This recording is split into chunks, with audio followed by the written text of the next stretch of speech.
Great. So first, let me get your thoughts on this jobs report numbers we're having today. I think it's great. It would be great to see that in the oil field. I'm not seeing that in the oil field. I hear that there's a lot of jobs that are needed in the oil field that we're not filling them there. We need to go back to work. We need to drill wells.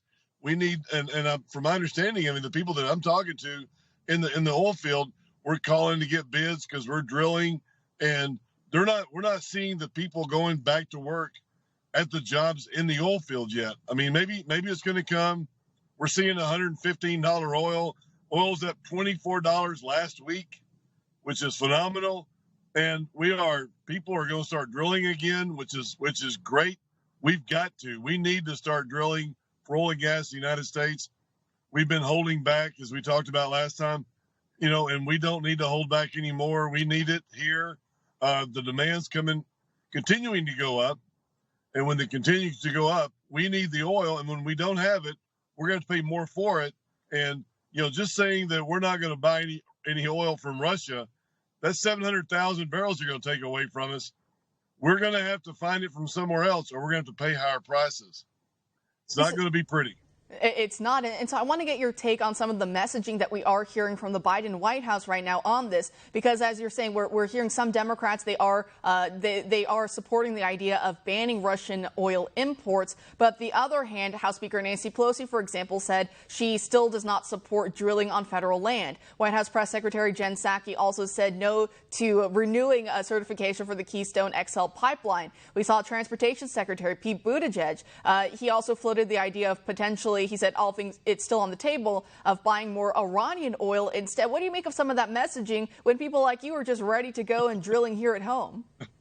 Oh my goodness. I mean, so yeah, you're right. They said, we're not going to buy any oil from Russia. 700,000 barrels. We don't need it. Oh, yes, we do.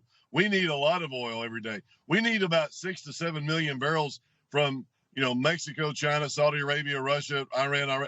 We need the oil here in the United States. We're not getting it. We need it from them. And then the next line, it says, no fossil fuels. No, that's not the answer. Our demand is way up. We need fossil fuels. We need to continue drilling for oil in the United States. And then Pelosi says, oh yeah, well, we're not going to drill. I mean, it's kind of like right now, we've got leases in Texas, Oklahoma, and Kansas. And if I want to go drill a well, I can go this afternoon, and I can go get a permit on Monday. I can start drilling on Tuesday. But in Colorado, Wyoming, I couldn't get a permit over there. It'd take me 3 months, 4 months. These state regulators are tough. California is the same way. We've got to go back to work in the oil field in the United States. We're not. Institutions are pulling out. Public companies are pulling out. They're not drilling for oil and gas. They're buying back their stock like Exxon did. They made $6 billion last quarter, spent $10 billion buying back their stock. Man, I would love to get more rigs out there. If I had $6 billion in my pocket, I'd love to go out there and drill for oil. We need oil in the United States. We don't have it. And when we need it, and demand's up next summer, when everybody's wanting to go and take their families to go see, kinfolk and travel and vacation, prices are going to be high because of, and it's isn't because of Ukraine and Russia.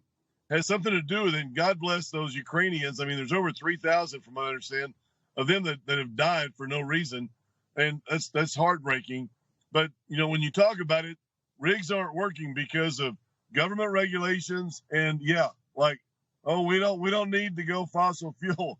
Man, why in the world does everybody think that? Because we still need fossil fuels. Demand for oil is still high, and it will be for a long time.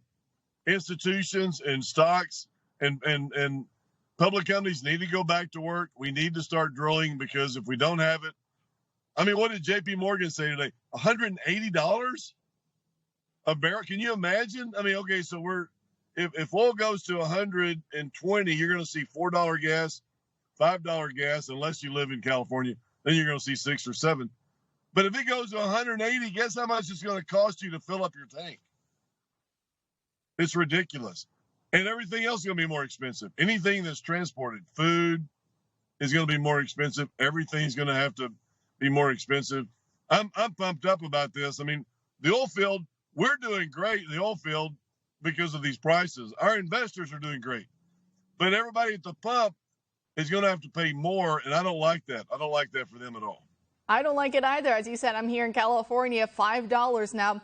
It was audible when I went to pump up my car yesterday. It was yesterday morning, and I stopped and I looked. It had been about $4.85, $4.95, and that obviously is way too high already. But once I saw that all the options were at $5 starting and then up from there, I literally audibly let out a gasp, and I was just I could feel the anger building in the pit of my stomach when I had to fill up my car, and it was $65. And I just drive a little sedan, just to drive to work, and I have to do that 2-3+ times a week because I commute so long. And I was just thinking, I can't go any higher. But of course, it seems like it will, and that is very concerning for us other commuters. But Jay, always a pleasure having you on. Thanks for joining us tonight. Thank you. Have me on again. Thank you. Y'all agree.